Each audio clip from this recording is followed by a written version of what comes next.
independent situation to me is one of the greatest things that could ever happen in America. I'm working with RFK's team right now. I'm part of the finance team. I am very vocal on my support for him. I have loved him for a long time, mainly because of his work with children in children's health defense and the charity I supported. I couldn't even believe it when he decided he was going to run for president. It was like, I was thrilled. I mean, it was like Christmas. I remember when you told me. Here I was. I'm an independent conservative guy. So I was a big fan of Ron DeSantis, as you know. We both are. We love what he's done with Florida, multiple years ahead of everybody else with the way the state is run. And that's all now coming to fruition. I thought he would have been the best guy. I thought Trump had too much baggage. You know this. We've talked about this. Mm-hmm. And I thought DeSantis would have been a great new up-and-coming face for the party. But as soon as RFK ran, I immediately said, that's my guy, because that's always been my guy. Right. Mm-hmm. I don't have a loyalty to a party. I'm an independent guy. That's how you know I'm not in a friggin' cult on the team. Oh, no matter what they throw at me, I'm going to support it. No, you should support people based on people, not based on the party that you affiliate with. You're an American, not a damn Democrat or Republican. But the independent thing is interesting to me because I think it has the capabilities. And I'm talking with the RFK team right now. I've suggested this is if you don't win, it's a long shot, we know, but his numbers are phenomenal. Does the door now open for a formal third party, whether it be called the Independent Party? It's already called the We the People Party in about 10 states. Because in order to get on the ballot, it's a cool name too. In order to get on the ballot in certain states, you can't do it as an independent. You have to formally form a party to get on the ballot, right? So the Libertarian Party is on the ballot in 50 states. Libertarian Party has a very small constituency. The We the People Party is now a formal party in California, for the record, just to give you some context. And that's RFK's party.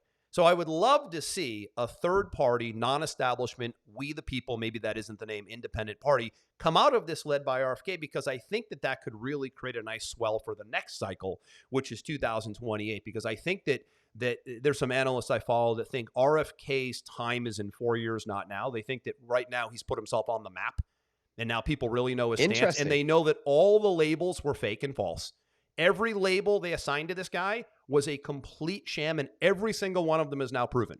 The anti-vax thing, that was really the big one, right? They went at him hard with the anti-vax thing. Well, they had to, because he basically exposed the whole entire vaccine industry, which is a shoddy industry at best, right? Yeah, he's not a fan of that industry. Well, who would be? I mean, when you know what this guy knows, I mean, the guy spent hundreds and hundreds and hundreds of hours in lawsuits. He's seen a lot. He's seen more than we've ever seen, right? So when he goes after these industrial complexes, he's not going to be a popular guy. No. And that's why the Republican and the Democrat Party both don't like him. But he's a for the people guy. Yeah. Right. He's a guy that I think has a very, I just don't know right now. I'm starting to see it 3 months out. I don't know if America, we've said this before, you and I don't know if America's smart enough to see it yet. I don't want to sound arrogant, but if that's an arrogant comment, I'll guilty as charged, is they're still actually caught up watching the bickering of the two parties when they have a formidable Kennedy, no less, who is like, you couldn't listen to one long form interview and go, wow, this guy's policies would be horrible for me and my family. You couldn't say it about one topic. And yet, the media is silencing the independent candidate. That just goes to show you how broken the media is, how broken politics is, how broken the two-party system is, and how truly stupid America is, unfortunately. Well, and I think that, I don't know if it comes down to stupidity per se. I should say ignorance, not stupidity. That's the right word. It's ignorance, because there's just so much history and so much conditioning on the two-party system. Exactly. That when you combine that element where people don't even think you could vote a third party in, like it doesn't even register in their brain. It doesn't register. You're right. Doesn't even register as an option. I'm like, I think if really not see that they have if he was in either party right now, I think he wins. Do you know the latest grassroots polls, Aaron, showed that if he was in a head-to-head, so let's say he was the Democrat candidate, which he should have been, by the way. I did see that against Biden. I did see that chart. I posted that. He wins. He crushes he would have crushed Biden, put it that way. Biden wouldn't have even won the primary, which is a whole different story, right? So why did they edge him out, right?